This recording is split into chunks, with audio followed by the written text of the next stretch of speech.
The morning air beneath the riverside bridge carried the stench of diesel fuel and wet cardboard. Officer Marcus Davies stepped out of his patrol car, his boots crunching on gravel and broken glass. Behind him, the city's bulldozer rumbled to life, its yellow metal gleaming under the pale dawn light. This was the 4th homeless encampment cleared this month. Just another Tuesday. But Marcus didn't know that in the next 30 minutes, everything he believed about duty, honor, and the invisible people society discarded would shatter like glass under a hammer. Beneath the bridge, tucked against the concrete pillar farthest from the road, sat a makeshift tent constructed from blue tarps and frayed rope. Smoke curled from a small fire pit made of stacked bricks. An old man sat on a milk crate, stirring something in a dented pot. His beard was long and grey, his clothes layers of mismatched fabric held together by time and necessity. Marcus approached with his hand resting on his belt, his partner, Officer Chen, flanking him to the right. The bulldozer operator waited, engine idling, ready to crush everything into the earth. "Sir, you need to pack up and move," Marcus said, his voice flat and rehearsed. "This is city property. You're in violation of Municipal Code 14-7. You have 10 minutes. The old man didn't look up. He continued stirring the pot, the metal spoon scraping softly against the sides. His hands were weathered, scarred, the knuckles swollen with arthritis. "Sir, did you hear me?" Marcus stepped closer, his tone sharpening. 10 minutes, then we're clearing this site." The old man finally raised his head. His eyes were pale blue, clouded with age but still sharp beneath the surface. He studied Marcus for a long moment, then nodded slowly. "I heard you, son." His voice was quiet, rough like gravel rolling over stone. There was no anger in it, no fear, just a tired acceptance that made Marcus feel something uncomfortable twist in his chest. "Then start packing," Marcus said, turning away. "Chen, check the perimeter. Make sure there's no one else hiding back here." Officer Chen nodded and moved toward the shadows beneath the bridge. Marcus walked back toward the bulldozer, waving the operator forward. The machine lurched into motion, its treads grinding against the dirt. Behind him, the old man stood slowly, his joints creaking audibly. He began folding the tarp with careful, deliberate movements. Everything he owned fit into 2 black garbage bags and a small backpack. He moved without urgency, as if he'd done this 100 times before. Marcus watched from a distance, arms crossed. He told himself this was necessary. The city council had passed the ordinance. The complaints from nearby businesses were piling up.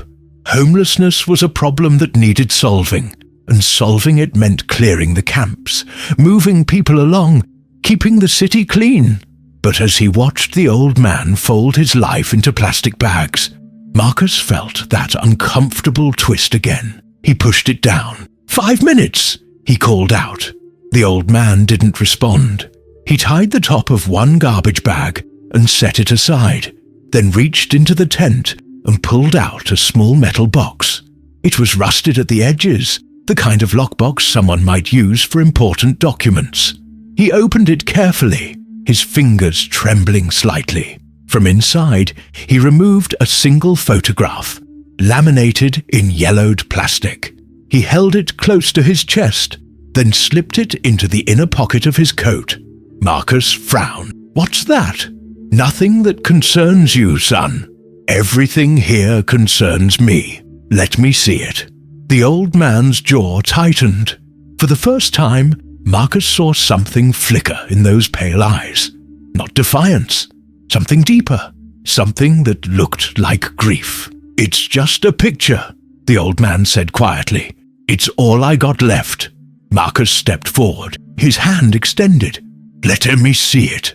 The old man hesitated, then slowly reached into his coat and pulled out the photograph. He held it for a moment longer, his thumb brushing over the plastic surface, then handed it to Marcus. Marcus took it, glancing down at the image, and the world stopped. The photograph was old, the colors faded to sepia tones. It showed two soldiers in jungle fatigues, their faces streaked with mud and blood. One soldier was slumped over the shoulder of the other, unconscious or worse. The soldier carrying him was younger, his face lean and hard, his eyes locked forward with grim determination. Marcus recognized that face, not the young soldier doing the carrying, the one being carried, because he'd seen that face in a dozen photographs at home, in the framed picture on his mother's mantel, in the military portrait that hung in the hallway. The soldier being carried was his father. Marcus's hands began to shake. His breath caught in his throat. He looked up at the old man, then back down at the photograph, his mind struggling to process what he was seeing. "Where did you get this?" His voice came out as a whisper. The old man's expression didn't change. "I took it. Long time ago. That's my father." The old man nodded slowly. "I know." Marcus felt his knees weaken. He took a step back, the photograph still clutched in his hand. Behind him, the bulldozer's engine roared louder, the operator revving it impatiently. You saved him?" The old man's eyes softened. "I did what anyone would have done." "No." Marcus shook his head, his voice breaking. "No, you don't understand. My father, he died when I was 12, but he told me stories about Vietnam, about the man who carried him 7 miles through enemy territory after their unit got ambushed. He said that man saved his life. He said he never got to thank him." The old man looked away, his gaze distant. "Your father was a good man. He didn't need to thank me." Marcus stared at him, his mind reeling. This man, this homeless man living under a bridge, about to be bulldozed into nothing, was the reason Marcus existed, the reason his father had lived long enough to come home, to meet Marcus's mother, to have a family. And Marcus had just threatened to throw his life into a garbage truck. Officer Chen returned from the perimeter, her radio crackling. "All clear, Davies. No one else here. We're good to proceed." Marcus didn't respond. He couldn't. He was still staring at the old man, at the photograph, at the impossible collision of past and present. "Davies?" Chen stepped closer, frowning. "You okay?" Marcus swallowed hard. He looked down at the photograph again, at his father's unconscious face, at the young soldier carrying him through hell. "Stop the bulldozer," Marcus said quietly. Chen blinked. "What? Stop the bulldozer!" Marcus turned and ran toward the machine, waving his arms. "Stop! Stop!" The operator looked confused but killed the engine. The sudden silence was deafening. Marcus stood in front of the bulldozer, his chest heaving, the photograph still gripped in his hand. He turned back toward the old man, who was watching him with that same tired, quiet expression. "What's your name?" Marcus asked. "Joe," the old man said. "Joe Harlan." Marcus walked back toward him, his legs unsteady. "Joe, I don't know what to say." Joe shrugged. "Nothing to say, son. You got a job to do." "No." Marcus shook his head. "No, you don't understand. My father, he talked about you. He called you Old Joe. He said you were the bravest man he ever met. He said you carried him through a firefight, through a river, through 7 miles of jungle. He said you saved his life and then disappeared before anyone could get your name." Joe's expression flickered. "I didn't disappear. I just moved on." "He looked for you," Marcus said, his voice thick. "After the war, he tried to find you. He wanted to thank you. He wanted to tell you that because of you, he got to come home. He got to have a family. He got to live." Joe looked down at the ground, his jaw working. "I'm glad he made it. He made it because of you." Marcus stepped closer, his voice breaking. "And I'm here because of you. My whole life, everything I am. It's because you carried my father out of that jungle." Joe didn't respond. He just stood there, his hands hanging at his sides, his eyes distant. Marcus looked around at the encampment, at the garbage bags, at the tent, at the life this man had been reduced to, and he felt something crack open inside his chest. "Why are you here?"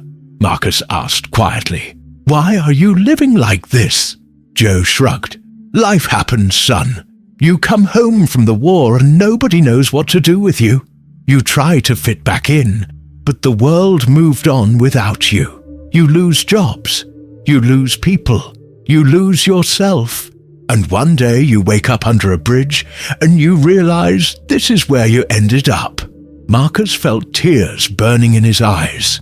"You saved my father's life. You're a hero." Joe shook his head. "I'm not a hero. I'm just a man who did what needed doing." "You're more than that." Marcus's voice was fierce now. "You're more than this." Officer Chen approached cautiously, her hand on her radio. "Davies, what's going on?" Marcus turned to her, his face wet with tears. "This man saved my father's life. In Vietnam, he carried him 7 miles through enemy fire. He's the reason I exist." Chen's eyes widened. She looked at Joe, then back at Marcus. "Are you serious?" "Look." Marcus held up the photograph. Chen took it, studying the image, her expression shifting from confusion to shock. "Oh my God," she whispered. Marcus turned back to Joe. "You're not going anywhere. You're not being evicted. You're staying right here." Joe frowned. "Son, you can't." "Yes, I can." Marcus's voice was steady now, filled with a certainty he hadn't felt in years. "You saved my father. You gave me my life, and I'm not going to let the city throw you away like garbage." He turned and walked toward the bulldozer operator, who was leaning out of the cab looking annoyed. "We're done here," Marcus said. The operator blinked. "What? I was told to clear this site. Change of plans, pack it up." "I can't just pack it up." Marcus's voice echoed beneath the bridge. "That's an order." The operator stared at him for a moment, then shrugged and started the engine. The bulldozer rumbled backward, its treads grinding, then turned and rolled away down the access road. Marcus walked back to Joe, who was watching him with an unreadable expression. "You didn't have to do that," Joe said quietly. "Yes, I did." Marcus wiped his eyes. "My father spent the rest of his life trying to find you. He died wishing he could have thanked you, and I'm not going to let his wish go unanswered." Joe's eyes glistened. He looked away, his jaw tight. "Your father was a good man. So are you." Joe didn't respond. He just stood there, his hands trembling slightly, his breath coming in slow, measured pulls. Officer Chen stepped forward, her voice soft. "What do you need, Joe? Food? Medical care? We can get you connected with services." Joe shook his head. "I don't need anything." "Yes, you do," Marcus said. "And you're going to get it. Starting now." He pulled out his phone and dialed a number. It rang twice before a woman's voice answered. "Captain Reyes." "Captain, it's Davies. I need to talk to you. It's urgent." There was a pause. "What's going on, Davies?" Marcus took a deep breath. "I just met the man who saved my father's life in Vietnam. He's homeless. He's living under the Riverside Bridge, and I need your help to make sure he's taken care of." Another pause. Longer this time. "I'll be there in 10 minutes, Captain Reyes said. Marcus hung up and looked at Joe. "You're not alone anymore." Joe's expression crumbled. For the first time, Marcus saw the weight of decades lift, just slightly, from the old man's shoulders. Joe's eyes filled with tears, and he turned away, his hand covering his face. "I thought everyone forgot," Joe whispered. "No one forgot," Marcus said. "You were just lost, but you're found now. If you believe every life holds a story worth remembering, subscribe to this channel and join our community." Captain Reyes arrived in an unmarked sedan, her uniform crisp and her expression serious. She stepped out and approached Marcus, her eyes scanning the scene beneath the bridge. "Show me," she said. Marcus handed her the photograph. She studied it for a long moment, her jaw tightening. Then she looked at Joe, who was sitting on his milk crate again, staring into the fire. "Is this real?" she asked Marcus. "Yes, ma'am." Captain Reyes walked over to Joe and crouched down beside him. "Mr. Harlan, my name is Captain Elena Reyes. I want to help you. Will you let me?" Joe looked at her, his eyes wary. "I don't need charity." "This isn't charity," Reyes said. "This is gratitude. You served your country, you saved lives, and you deserve better than this." Joe's jaw worked. He looked away. "I don't know if I can go back to normal." "You don't have to go back," Reyes said gently. "We'll figure out what normal looks like for you, one step at a time." Joe was silent for a long moment. Then he nodded slowly. Reyes stood and turned to Marcus. "Get him to the station. I'll make some calls. We'll get him housing, medical care, whatever he needs." "Yes, ma'am." Reyes looked back at Joe. "Mr. Harlan, you're not going to spend another night under this bridge. That's a promise." Joe's eyes filled with tears again. He nodded, unable to speak. Marcus helped him to his feet, gathering the garbage bags and the backpack. Officer Chen opened the back door of the patrol car, and Joe climbed in slowly, his movements stiff and painful. As Marcus closed the door, Joe looked up at him through the window. "Your father," he said quietly. "What was his name?" Marcus swallowed hard. Daniel Davies." Joe nodded, his eyes distant. "I remember him. He was scared, but he was brave. He kept telling me to leave him, to save myself. But I couldn't. I couldn't leave him." Marcus's voice broke. "Thank you for not leaving him." Joe looked away. "I'm glad he made it home." Marcus climbed into the driver's seat, and Chen got in on the passenger side. As they pulled away from the bridge, Marcus glanced in the rearview mirror. Joe was staring out the window, his face unreadable, the photograph still clutched in his hand. The police station was a squat brick building on the edge of downtown, its fluorescent lights harsh and clinical. Marcus led Joe inside, past the front desk, into a small conference room. He pulled out a chair and gestured for Joe to sit. "I'll get you some coffee," Marcus said. "And food. When's the last time you ate?" Joe shrugged. "Yesterday, maybe." Marcus's jaw tightened. He left the room and returned a few minutes later with a styrofoam cup of coffee and a sandwich from the vending machine. Joe took them with a quiet "thank you" and ate slowly, his hands shaking. Captain Reyes entered the room, her phone in hand. "I've contacted the VA. They're sending someone over. We're also reaching out to a local non-profit that specializes in veteran housing. They have an opening in a transitional facility. Clean room, meals provided, medical care on site." Joe looked up, his eyes wide. "I can't afford that." "You don't have to," Reyes said. "It's covered, fully funded by donations and grants." Joe stared at her, his expression a mixture of disbelief and something that looked like hope. "Why are you doing this?" Reyes pulled out a chair and sat across from him. "Because you served. Because you saved lives. And because no veteran should be living under a bridge." Joe's eyes filled with tears. He looked down at the table, his shoulders shaking. I thought everyone forgot about us." "We didn't forget," Reyes said quietly. "We failed you, but we're going to make it right." Over the next 2 hours, the conference room filled with people. A representative from the VA arrived with paperwork and a laptop. A social worker from the non-profit came with information about the housing facility. A nurse from the local veterans clinic conducted a basic health assessment, noting Joe's arthritis, malnutrition, and untreated infections.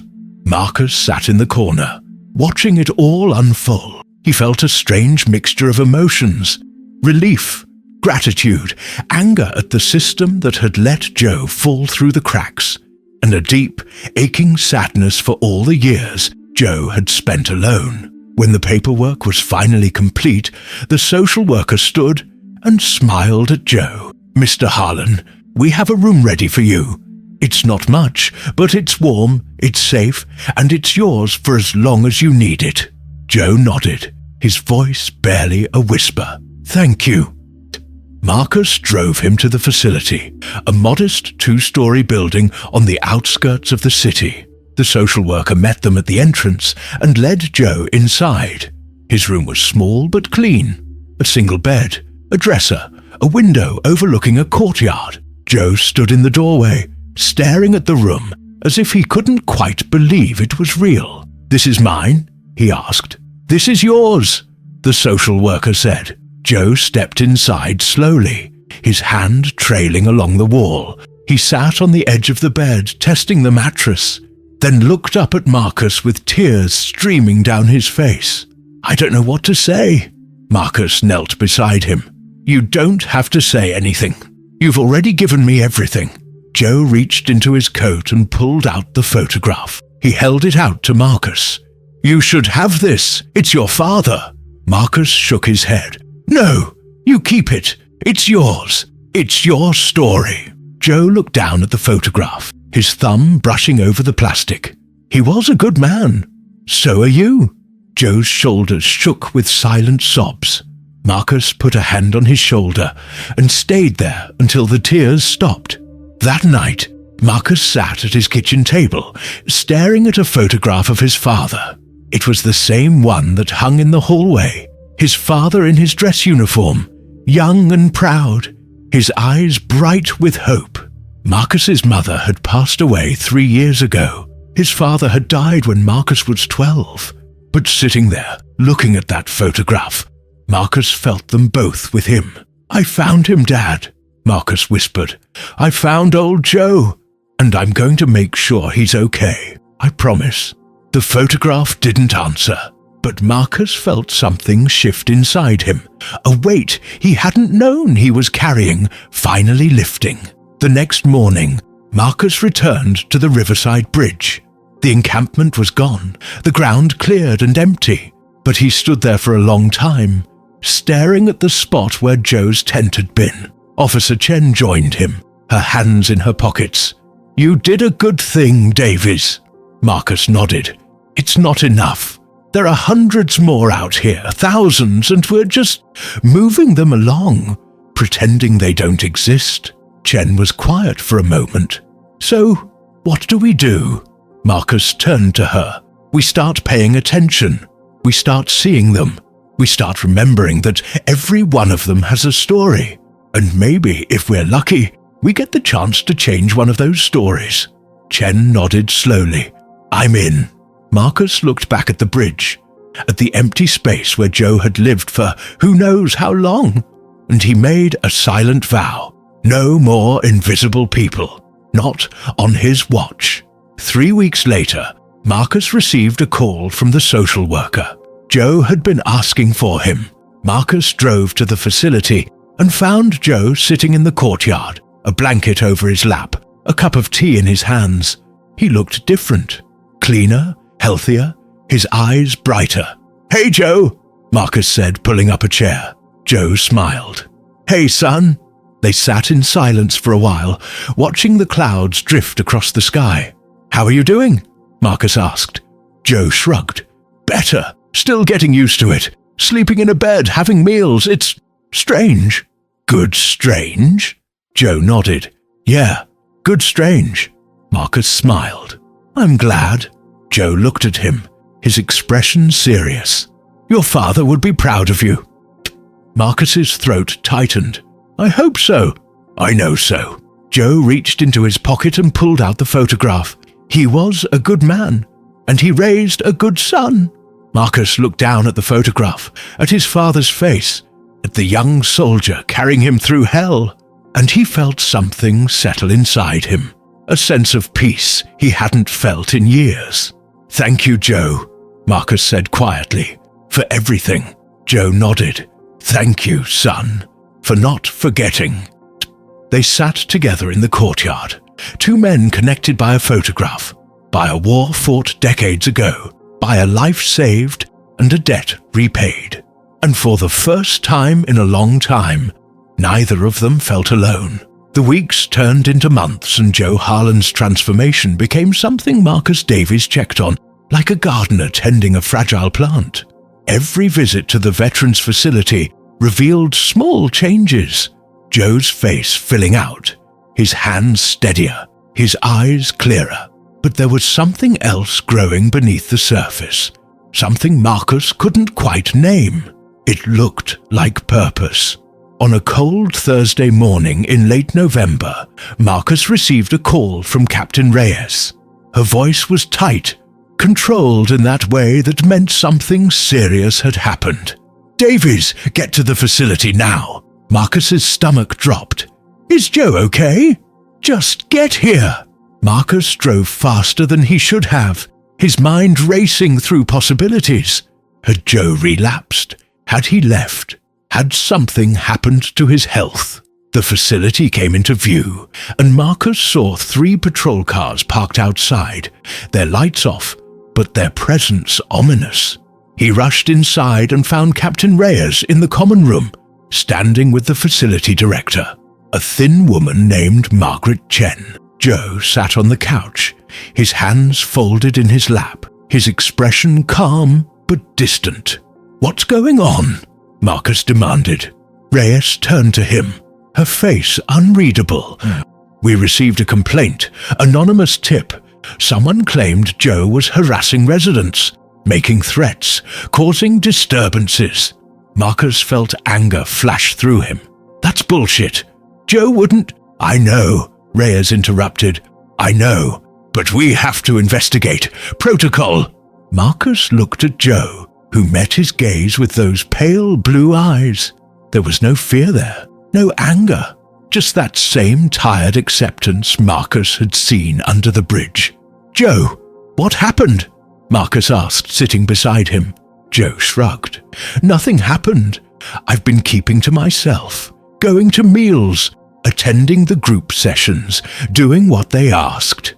Margaret stepped forward, her arms crossed. Mr. Harlan has been a model resident. Quiet, respectful, helpful. I don't believe these allegations for a second. Then who made the complaint? Marcus asked. Reyes pulled out her phone and showed him a screenshot of an email. The sender was listed as concerned citizen. Itu? The message was brief and vicious. The homeless man you placed at the facility is dangerous. He threatened me. He needs to be removed before someone gets hurt. Marcus read it twice, his jaw tightening. This is fake. Someone's trying to get him kicked out. That's what I think too, Reyes said. But we need to prove it. Marcus turned to Joe. Do you have any idea who would do this? Joe was quiet for a long moment, his gaze distant. Then he spoke, his voice low. There's a man. Lives 2 doors down from me. Name's Garrett. He doesn't like me much. Why not? Marcus asked. Joe shrugged. Some people just don't like what I represent. A reminder of things they'd rather forget. Margaret nodded. Mr. Garrett has been difficult. He's complained about several residents. He thinks the facility should be more exclusive, that we're letting in the wrong kind of people. Marcus felt his anger sharpen into something cold and focused. Where is he? Room 214, Margaret said. But you can't just... Marcus was already moving. He took the stairs 2 at a time, Reyes following close behind. Room 214 was at the end of the hallway, its door slightly ajar. Marcus knocked once, then pushed it open. The man inside was in his 60s, well-dressed in slacks and a button-down shirt, his hair neatly combed.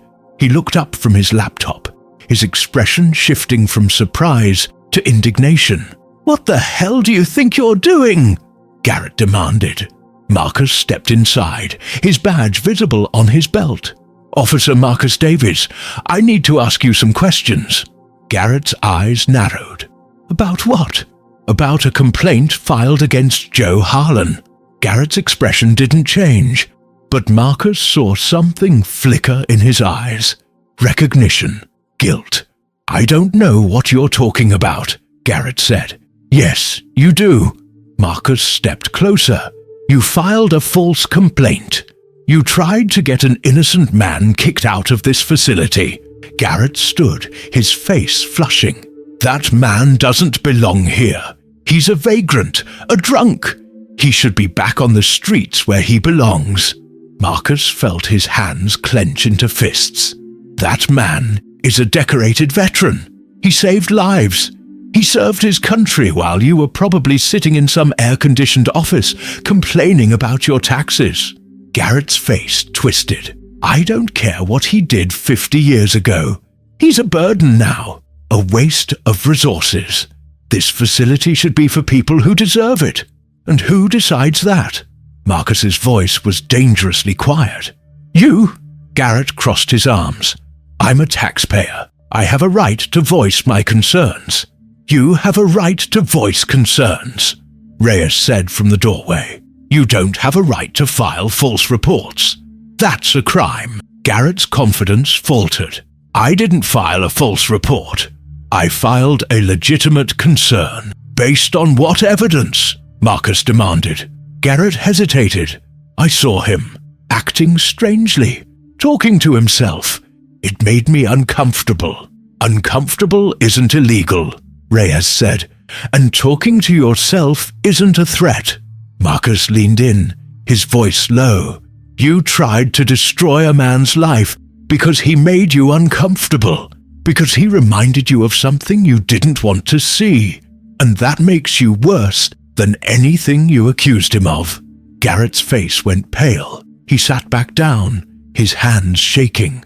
I just wanted him gone. Why? Marcus asked. Garrett looked away. Because every time I see him, I think about my brother. He came back from Iraq different, broken. He couldn't hold a job, couldn't stay in one place. He ended up on the streets and I didn't help him. I told him to pull himself together, to stop being weak. And then one winter, he froze to death in an alley. The room went silent. Marcus felt his anger drain away, replaced by something heavier, something that felt like grief. So you see Joe, Marcus said quietly, and you see your brother, and it hurts. So you want him gone? Garrett's shoulders shook. I can't look at him. I can't. Marcus took a deep breath. Then that's your problem, not his. Joe didn't do anything wrong, and you're going to withdraw that complaint. Right now? Garrett nodded, his face in his hands. Okay. Reyes pulled out her phone. I'll document the retraction. And Mr. Garrett, if you file another false complaint, I'll charge you. Understood? Garrett nodded again, unable to speak. Marcus turned and left the room, his heart pounding. He walked back downstairs and found Joe still sitting on the couch, Margaret beside him. It's handled, Marcus said. The complaint was false. You're not going anywhere. Joe nodded slowly. I figured. Marcus sat beside him. The guy who filed it, he lost his brother, a veteran. He didn't help him, and his brother died on the streets. Seeing you brought it all back. Joe's expression softened. That's a hard thing to carry. Yeah, Marcus said, but it's not your burden.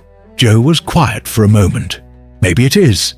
Maybe all of us carry each other's burdens, whether we know it or not. Marcus looked at him, at the wisdom in those pale eyes, and felt something shift inside him. If this story touched your heart, click like and subscribe to honor those who served.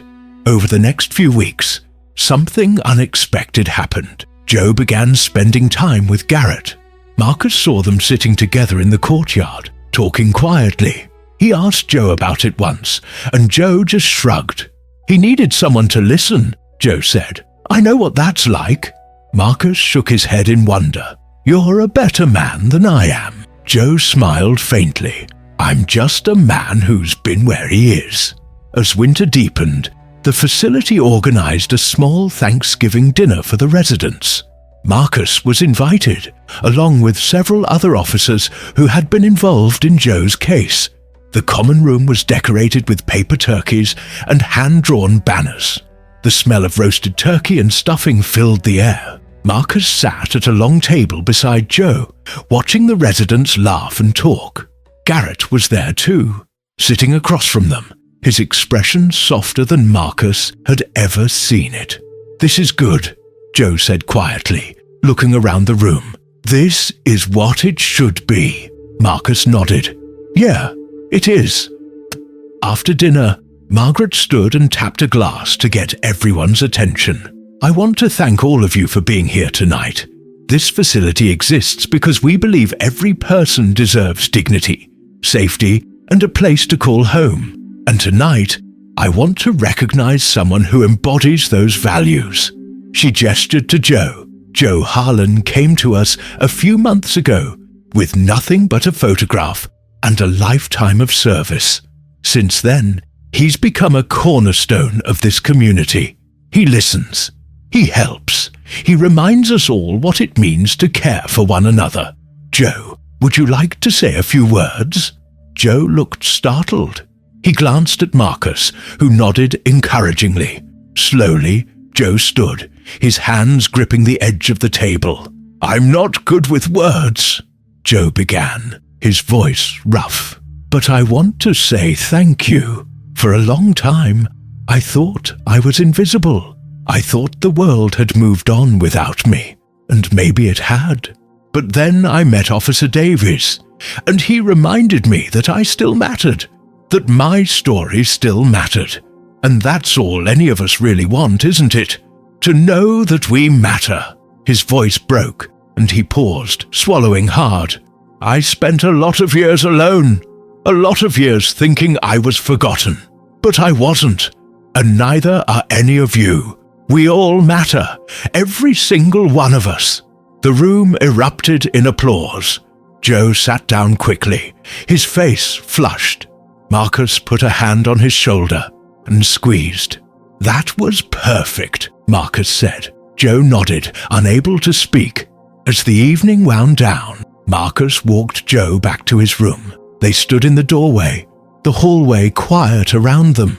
"You know," Joe said, "your father used to talk about you, even back then, when you were just a baby. He carried a picture of you in his wallet, showed it to everyone. He was so proud." Marcus felt tears sting his eyes. "I wish I'd had more time with him." "You carry him with you," Joe said, "in everything you do.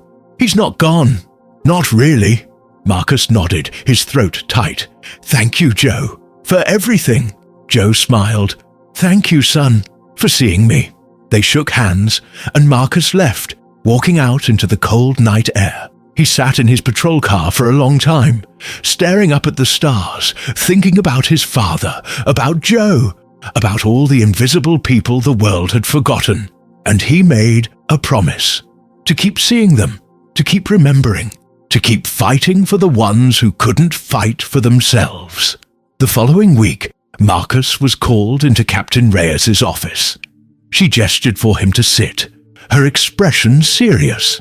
"I've been thinking about what happened with Joe," she said, "and I think we need to do more. Not just for him, but for all the veterans out there who are falling through the cracks." Marcus leaned forward. "What do you have in mind?" "A task force," Reyes said, "dedicated to veteran outreach. We partner with the VA, with local non-profits, with social services. We train officers to recognize signs of PTSD, homelessness crisis. We create a network so that when we encounter someone like Joe, we don't just move them along, we help them." Marcus felt hope flare in his chest. That's incredible." Reyes smiled. "And I want you to lead it." Marcus blinked. "Me? You saw Joe when everyone else just saw a problem. You saw his humanity. That's what this task force needs. Someone who remembers that every person has a story. Marcus felt overwhelmed. "I don't know if I'm qualified." "You're more qualified than you think," Reyes said. "Will you do it?" Marcus thought about Joe, about his father, about all the people living under bridges and in alleys, invisible and forgotten, and he nodded. "Yes, I'll do it." Over the next several months, the task force took shape. Marcus worked with social workers, VA representatives and non-profit leaders to create protocols, training programs, and resource networks. Officers were taught to approach homeless individuals with compassion, to ask questions, to listen. Partnerships were formed with housing facilities, medical clinics, and job training programs. And slowly, things began to change. Marcus encountered a veteran living in his car and connected him with emergency housing. Officer Chen found a woman sleeping in a park and got her into a treatment program. Other officers across the city began calling the task force hotline, asking for guidance, for resources, for help. It wasn't perfect. There were setbacks, failures, people who slipped through the cracks despite everyone's best efforts. But there were also victories. Lives saved, connections made, people seen. One afternoon in early spring, Marcus returned to the Riverside Bridge. The area had been cleaned up, the graffiti painted over, the trash removed. But Marcus had made sure a small plaque was installed on the concrete pillar where Joe's tent had stood. It read, "In honor of those who served and were forgotten. May we always remember." Marcus stood there for a long time, his hand resting on the plaque. He thought about Joe, about his father, about the photograph that had changed everything, and he felt grateful. That evening, Marcus visited Joe at the facility. He found him in the courtyard, sitting with Garrett. The two men were playing chess, their heads bent over the board in concentration. "Who's winning?" Marcus asked, pulling up a chair. Joe grinned. "He is, but I'm learning." Garrett looked up, his expression sheepish. "Joe's a quick study. Give him another week, and he'll be beating me." Marcus smiled. "I don't doubt it." They sat together in the fading light, watching the sun set over the city. The air was cool, the sky painted in shades of orange and pink. "I've been thinking," Joe said quietly, "about what comes next." Marcus looked at him. "What do you mean?" Joe gestured around the courtyard. "This place has been good to me, but I think I want to do more. I want to help others, the way you helped me." Marcus felt warmth spread through his chest. "What did you have in mind?" Joe shrugged. "I don't know yet. Maybe volunteering, maybe talking to other veterans, sharing my story, letting them know they're not alone." Marcus nodded. "I think that's a great idea, and I know people who can help you make it happen." Joe smiled, his eyes bright. "Your father would be proud of you, Marcus. I hope you know that." Marcus's throat tightened. "I hope so." "I know so," Joe said firmly. "You're doing what he would have done. You're seeing people. You're remembering them. That's the most important thing we can do."